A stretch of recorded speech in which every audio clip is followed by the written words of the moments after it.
aller dans les hauteurs un petit peu. Amen. Il y a combien de temps qu'il n'y a pas eu ce désir dans ton cœur d'aller dans les hauteurs avec Dieu? Aller dans les hauteurs dans une réunion, de fermer tes yeux et de ressentir la présence de Dieu et qu'il y a des larmes qui coulent sur des visages. D'aller dans les hauteurs. Et la Bible a dit que tout de suite, que lorsque Paul prit cette décision-là, écoutez, lorsqu'on va prendre des décisions en Dieu, la Bible a dit que tout de suite, il y a des Juifs qui vont lui dresser des embûches. Et j'aimerais vous dire que des fois, lorsqu'on prend des décisions de grandir avec Dieu, de s'ancrer un petit peu en Dieu, j'aimerais vous dire qu'il y a des embûches, des fois devant nous, des embûches qui nous empêchent des fois de grandir. Combien d'embûches, écoutez, nous empêchent de prendre de la hauteur avec Dieu?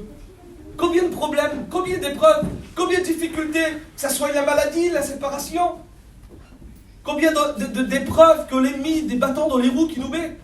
Alors la Bible nous déclare que tout de suite, Paul, il est tout de suite ramené et il ne peut pas se rendre en Syrie, il ne peut pas aller dans les hauteurs. Alors vous savez ce qu'il va faire? Il va prendre une décision, il va prendre la route de la Macédoine. Et vous savez ce que c'est la Macédoine? La Macédoine, c'est la terre étendue, veut dire son nom. Ça veut dire qu'au lieu d'aller dans les hauteurs, il va aller dans un endroit où que son nom veut dire la terre étendue. Et puis combien de problèmes, de difficultés, malgré nos bons désirs, malgré, écoutez, nos bonnes pensées, nos bonnes décisions en Dieu, combien d'épreuves viennent nous ramener sur la terre.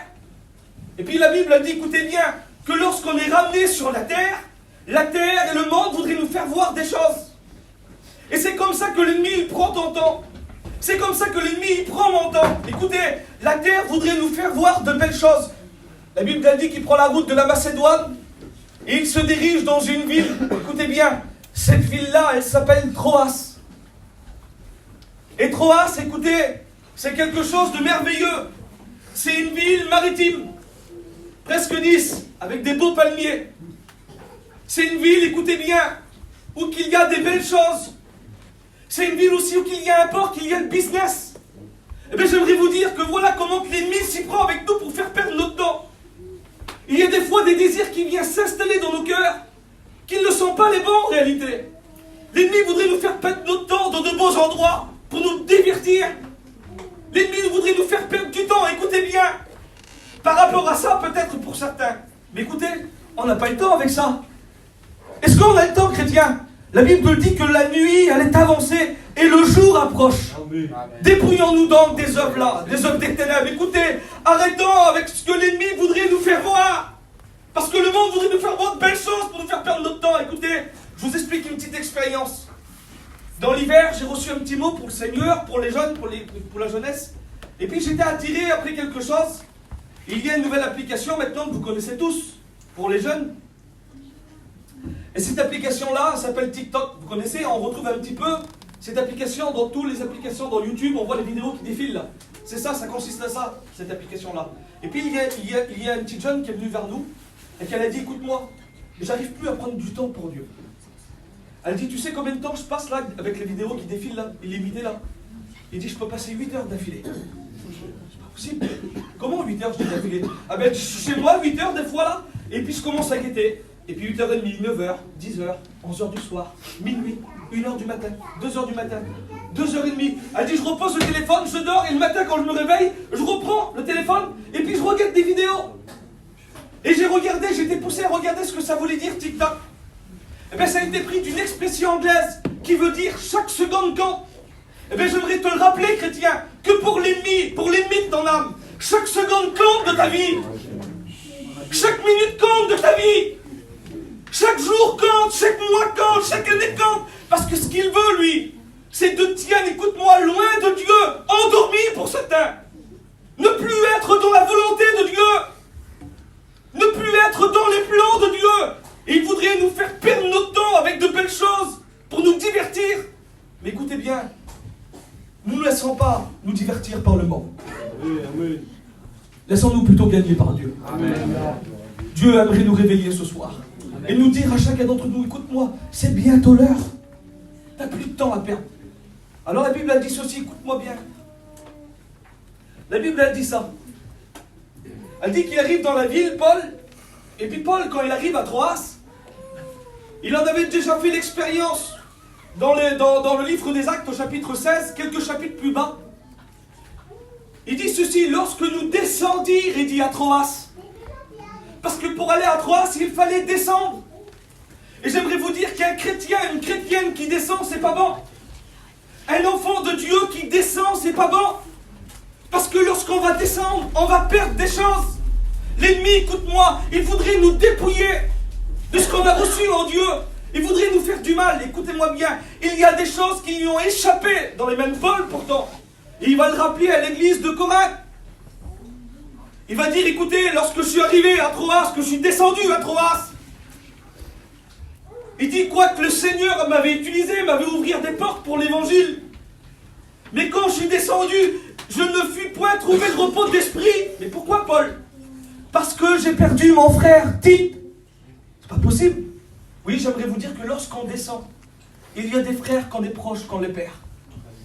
Il y a des sœurs qu'on était proches, qu'on les perd aussi. Écoutez-moi bien, des fois des personnes qu'on aimait passer du temps avec et qui étaient pour nous un moyen d'encouragement, comme il disait Ray tout à l'heure sur José. Il y a des fois on descend et on perd ces personnes-là. Tite voulait dire ceci, son nom veut dire nourrice. Eh bien je le crois moi qu'il y a des frères, que ce sont pour nous des nourrices. Je le crois qu'il y a des chrétiennes, que ce sont pour nous des nourrices, qui nous donnent des mots de Dieu, que quand on n'est pas bien, écoutez-moi bien, un petit coup de téléphone, ils ont toujours un mot pour nous reveler, ce sont pour nous des nourrices. Mais lorsqu'on descend, et qu'on n'est plus dans les voies de Dieu, on perd des frères et des sœurs, on croit qu'ils nous en veulent, on croit qu'ils nous parlent dessus, on croit qu'ils ne veulent plus rester avec nous, et puis on perd des choses. Écoutez, Paul va le rappeler aussi à Timothée, 2 Timothée 4,13, il va dire, Timothée, mon enfant, écoute-moi, quand tu reviens chez moi, n'oublie pas ce que j'ai laissé à Troas. Tu veux que je te ramène quoi, Paul? N'oublie pas le manteau que j'ai laissé à Troas.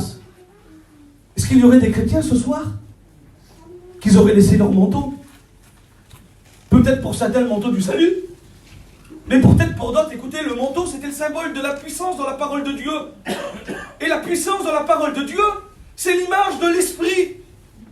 Et combien de personnes ne sont plus revêties de la puissance du Saint-Esprit, n'arrivent plus à remporter des victoires en Dieu, n'arrivent plus à demander à Dieu dans leur maladie, ils ont perdu la foi complètement. Mais où est passée ta puissance? Pourtant le psaume dit, ton Dieu t'ordonne d'être puissant. Amen.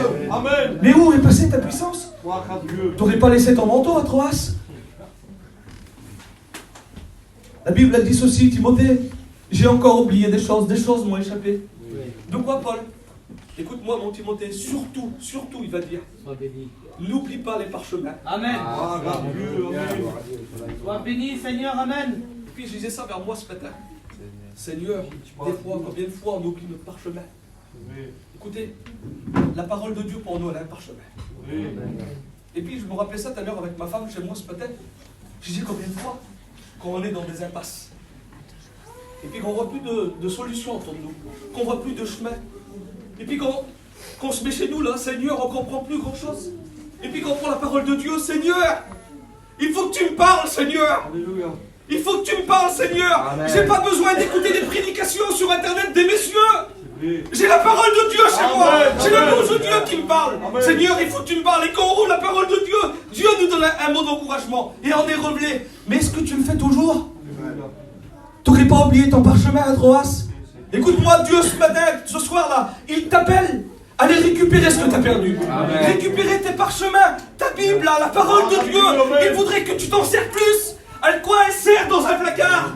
Non, Dieu voudrait que tu la rouvres et que tu la manges, la parole de Dieu, qu'elle rentre en toi. Elle est la solution à tous les problèmes. Elle est l'issue, écoutez-moi, de toutes les impasses. Pour certains, peut-être l'impasse de la maladie, là.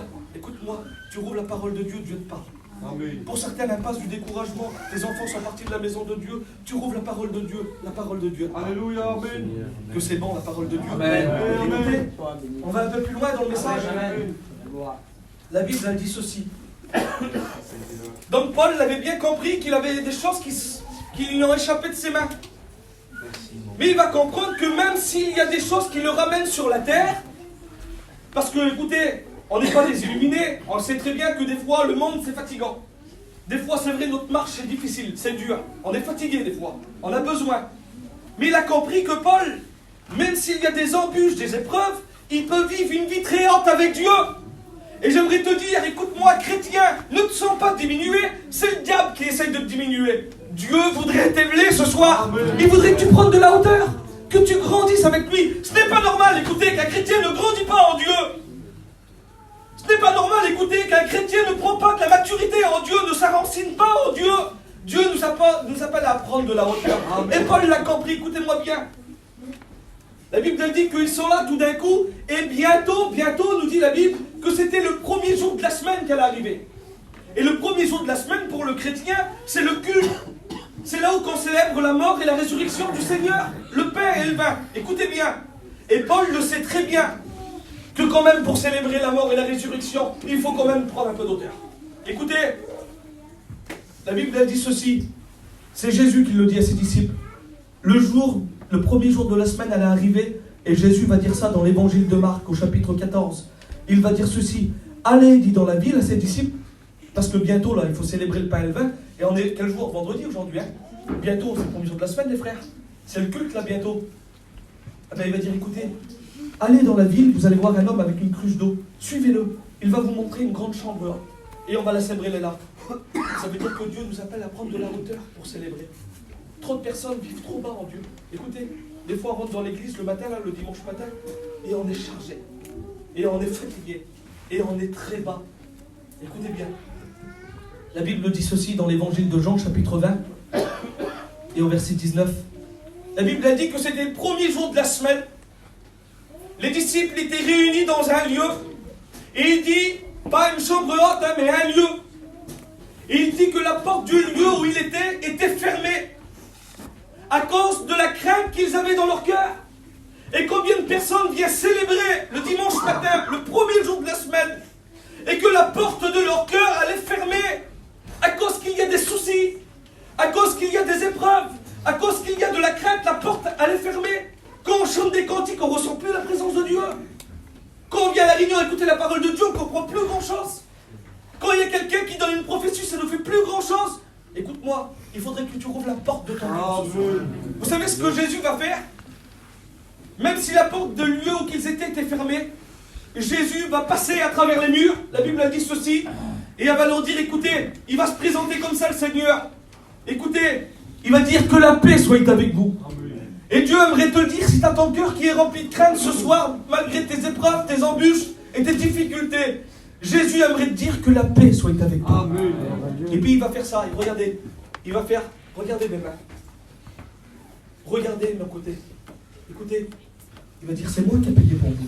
Alors il va le redire, que la paix soit avec vous. N'oublions pas ce que le Seigneur a fait pour nous. Il a remporté la victoire des victoires. Il est largement capable de te dire, malgré ta maladie, tout ce que tu veux, que la paix soit dans ta maison. Amen. Alors la Bible a dit ceci, que Paul va se mettre à la recherche d'une chambre haute. Et lorsque Paul va se mettre à la recherche d'une chambre haute, écoutez bien, la Bible elle dit qu'il va trouver une chambre très haute en Dieu. Et puis écoutez, il va appeler des personnes pour se réunir. Et puis les personnes qui étaient avec lui, ils vont commencer à entrer dans le lieu. Et imaginez-vous un petit peu la scène. Il rouvre la porte du lieu et il faut monter. Il monte un étage. Il monte 2 étages. Et peut-être que tu es au 2e étage ce soir. Mais ce n'est pas assez haut pour Dieu. Il dit qu'ils ont monté au 3e étage. Écoute-moi bien. Il y a de la valeur numérique, on l'a appris à l'école biblique, que les chiffres veulent dire aussi quelque chose. Et le chiffre 3 dans la parole de Dieu, c'est l'image de la totalité d'une chose. Et on le voit avec Jésus, il a été tenté 3 fois. On voit avec Pierre qui a renié le Seigneur 3 fois. On dit qu'il y a 3 ciels. Et on dit Dieu est 3 fois saint. C'est dans la totalité de la chose, le chiffre 3. Et là, Dieu t'appelle à monter dans la totalité de la hauteur d'une vie chrétienne. De la autorité en Dieu. Et lorsqu'il monte en haut, la Bible dit, écoutez bien, qu'il y avait dans le lieu beaucoup de lampes. Mais j'aimerais vous dire que ce n'était pas le lieu en lui-même qui contenait beaucoup de lampes. C'était les personnes qui rentraient et qui venaient avec leurs lampes allumées dans le lieu. Amen. Amen.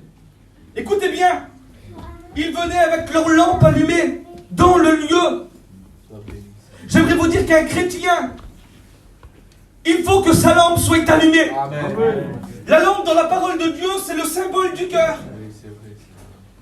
Mais pourquoi il naît avec la lampe allumée? C'est pas pas parce que dehors il faisait jour, c'est parce que dehors il faisait nuit. Et je vous le rappelle encore une fois que dehors il fait nuit, dehors c'est les ténèbres, dehors il fait noir. Écoute-moi, t'es appelé à prier. Amen. Mais pour que ta lampe soit allumée, écoute-moi bien, pour que ta lampe soit allumée, il faut que tu sois au contact de quelque chose. Quoi, de l'électricité? Non, pas d'électricité. Quoi, d'une batterie? C'est une batterie qui va allumer mon cœur, ce n'est pas une batterie. Notre lampe, elle fonctionne à l'huile. Amen. Écoute-moi bien, mais pas à l'huile qu'on trouve dans un magasin. À l'huile qu'elle descend du ciel. Amen. Écoute-moi, tu veux éclairer?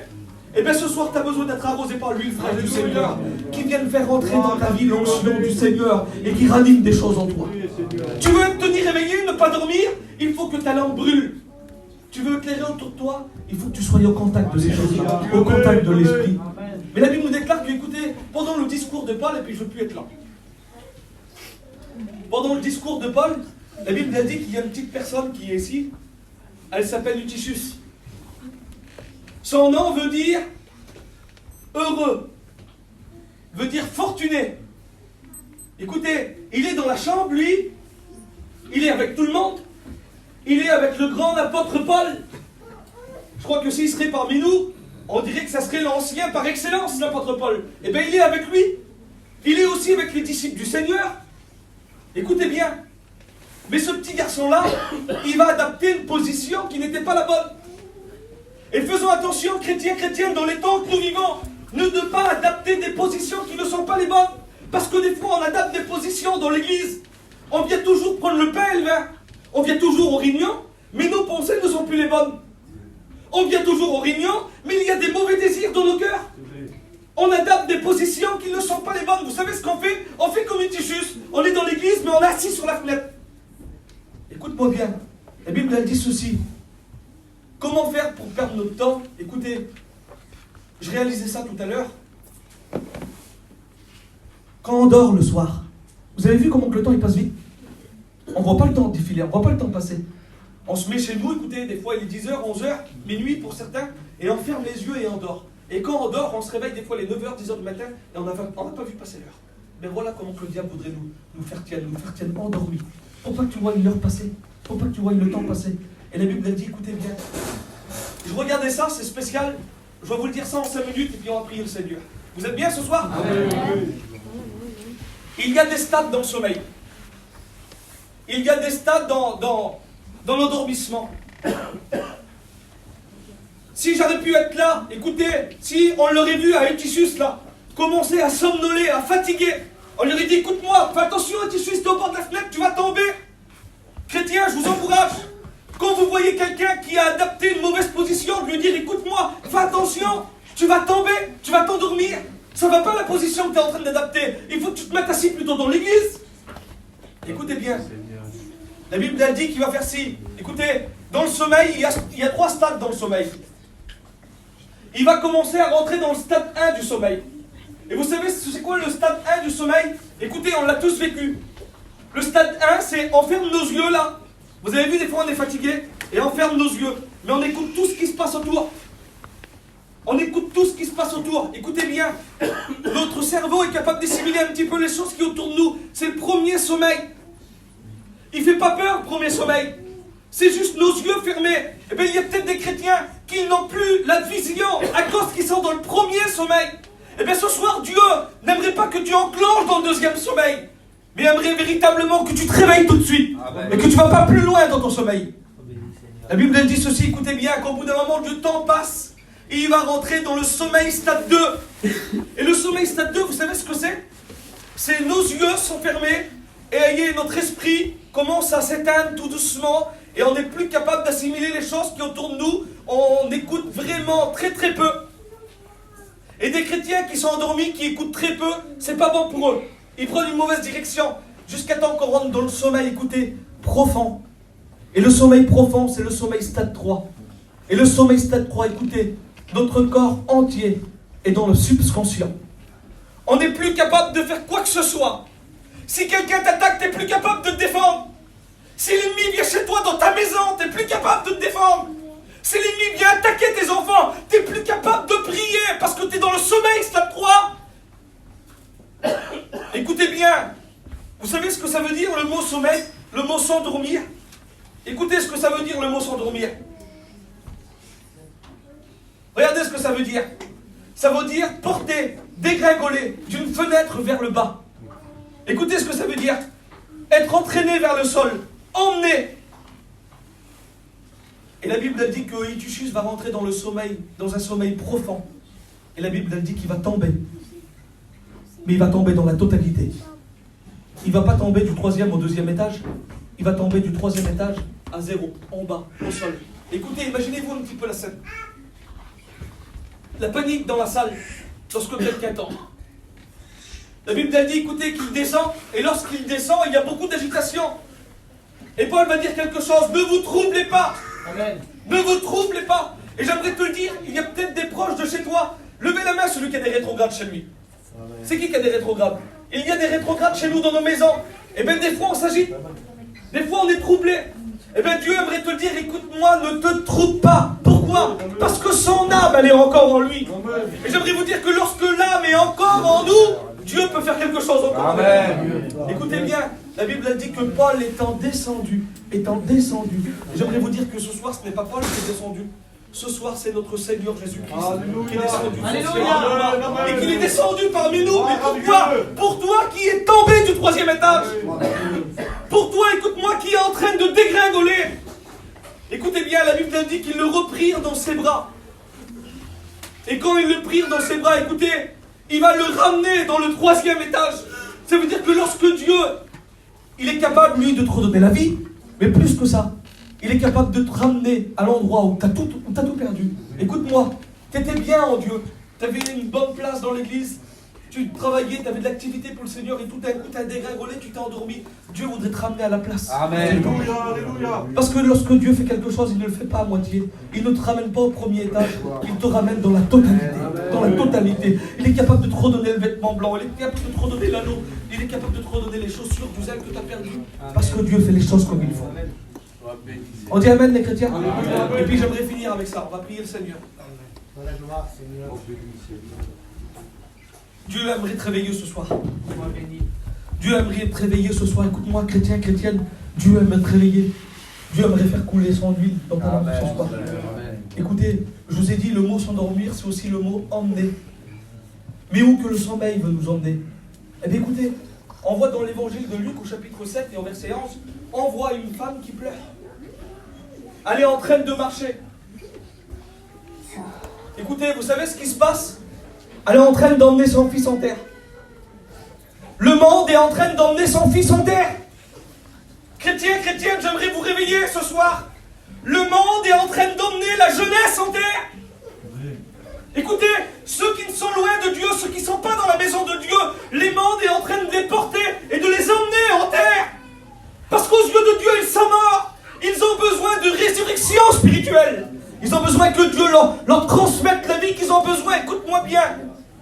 Pendant que le monde les emmène en terre, son fils est mort, la Bible le dit. Et d'être mort spirituellement, c'est d'être séparé de Dieu pour l'éternité.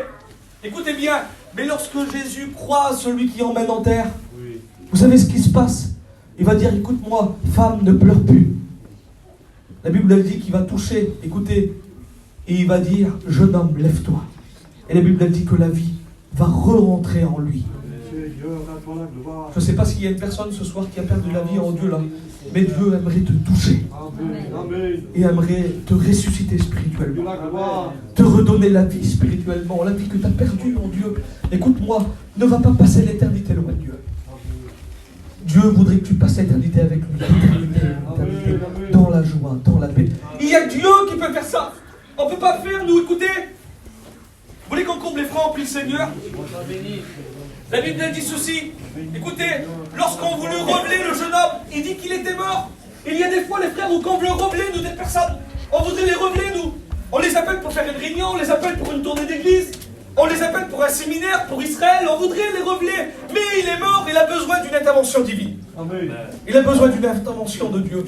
Vous l'avez compris, Seigneur? Amen. Moi, je voudrais ce soir ce qui se passe, une intervention de Dieu pour une personne peut-être. Écoute-moi, une personne qui est endormie, qui n'est pas mort encore, mais qui est juste endormie. Dieu aimerait te réveiller. Mais peut-être pour une personne qui est morte, écoute-moi, Dieu aimerait te redonner la vie. Vous l'avez compris, Seigneur?